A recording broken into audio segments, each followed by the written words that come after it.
আসসালামু আলাইকুম, শখের রান্নাঘর পেজে আপনাদের সবাইকে স্বাগতম। আজকে আমি দেখাবো লাউ দিয়ে কাতলা মাছ রান্নার রেসিপি। এখানে আমি লাউটিকে কেটে নিচ্ছি আর খোসাগুলো আলাদা করে রেখে দেবো, কেননা পরবর্তী ভিডিওতে আপনারা লাউয়ের খোসা ভর্তার রেসিপি দেখতে পাবেন। লাউ খাবেন আর লাউয়ের খোসা খাবেন না, এটা তো হতেই পারে না। বাজারে লাউয়ের যে দাম 70-80 টাকা, 100 টাকার নিচে যেন কোনো লাউই পাওয়া যায় না। আর লাউয়ের খোসা তো ফেলাই যাবে না। এখানে আমি লাউগুলো ছোট ছোট পিস করে কেটে নিয়েছি, ভালোভাবে ধুয়ে নিচ্ছি।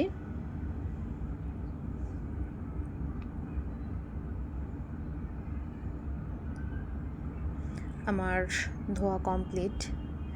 এ পর্যায়ে আমি মাছগুলোকেও ভালোভাবে ধুয়ে পরিষ্কার করে রেখেছি, আমি হালকা একটু ভেজে নেব। এ পর্যায়ে দিয়ে দিচ্ছি সামান্য কিছু হলুদ গুঁড়ো আর লবণ দিয়ে ভালোভাবে মাখিয়ে নিতে হবে। আমি এখানে কড়াই তেল গরম বসিয়েছিলাম, এর মধ্যে মাছের পিসগুলো দিয়ে হালকা করে একটু ভেজে নেব, বেশি কড়া ভাজা দেব না।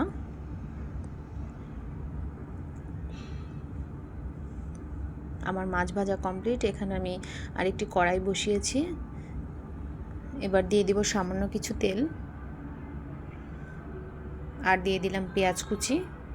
পেঁয়াজটিকে আমরা হালকা করে একটু ভেজে নেব।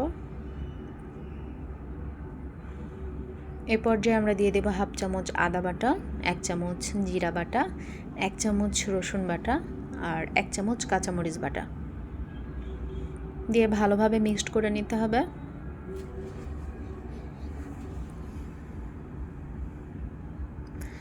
এ পর্যায়ে আমরা দিয়ে দেব 1 চামচ হলুদ গুঁড়ো আর হাফ চামচ মরিচ গুঁড়া। এখানে আমি কাঁচা মরিচটা ব্যবহার করেছি, এজন্য মরিচের গুঁড়োটা হাফ চামচ ব্যবহার করেছি। ঝালটা আপনারা আপনাদের স্বাদ মতো ব্যবহার করবেন। এখানে আমি হাফ চামচ ধনিয়ার গুঁড়া দিয়ে দিলাম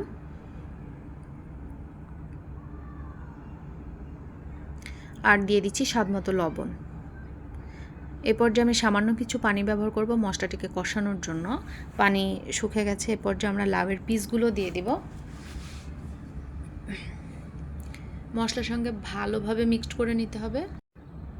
রান্নার স্বাদ পারফেক্ট পেতে হলে অবশ্যই মশলাটিকে ভালোভাবে কষাতে হবে, আর সবজি, মাছ কিংবা মাংস যেটাই হোক না কেন সেটাও মশলার সঙ্গে খুব ভালোভাবে কষাতে হবে।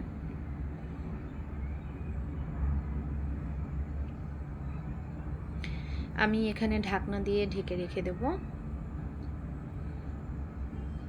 এই পর্যায়ে আমরা ঢাকনা উঠিয়ে হালকা একটু নাড়াচাড়া করে নেব। এই পর্যায়ে আমরা কোনো পানি ব্যবহার করিনি, দেখতেই পাচ্ছেন আমার লাউ কিন্তু হালকা একটু সেদ্ধ ভাব চলে এসেছে। এখন আমরা পানি দিয়ে দেব। পানিটা অবশ্যই আপনারা আপনাদের আন্দাজ মতো ব্যবহার করবেন, যেন লাউটাও সিদ্ধ হয়ে যায়। আর কতটুকু ঝোল রাখবেন সেটা বুঝে আপনারা পানিটা ব্যবহার করবেন। এ পর্যায়ে আমি আবারও ঢাকনা দিয়ে ঢেকে রেখে দেব। আমার মোটামুটি লাউ সেদ্ধ হয়ে গেছে। এ পর্যায়ে আমি মাছের পিসগুলো দিয়ে দেব, দিয়ে হালকা একটু উল্টিয়ে পাল্টিয়ে আরও কিছুক্ষণ, প্রায় 10 মিনিটের মতো রান্না করে নিয়েছি। এই পর্যায়ে আমি ভাজা জিরার গুঁড়া দিয়ে আর একটু নাড়াচাড়া করে তরকারিটিকে নামিয়ে ফেলবো।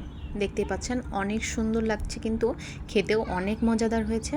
আপনারা অবশ্যই ট্রাই করবেন। আর আমার চ্যানেলে যারা যারা সাবস্ক্রাইব করেছেন তাদের অসংখ্য ধন্যবাদ। আর রান্না অবশ্যই ভালো লাগলে লাইক সাবস্ক্রাইব করে দেবেন। Thank you.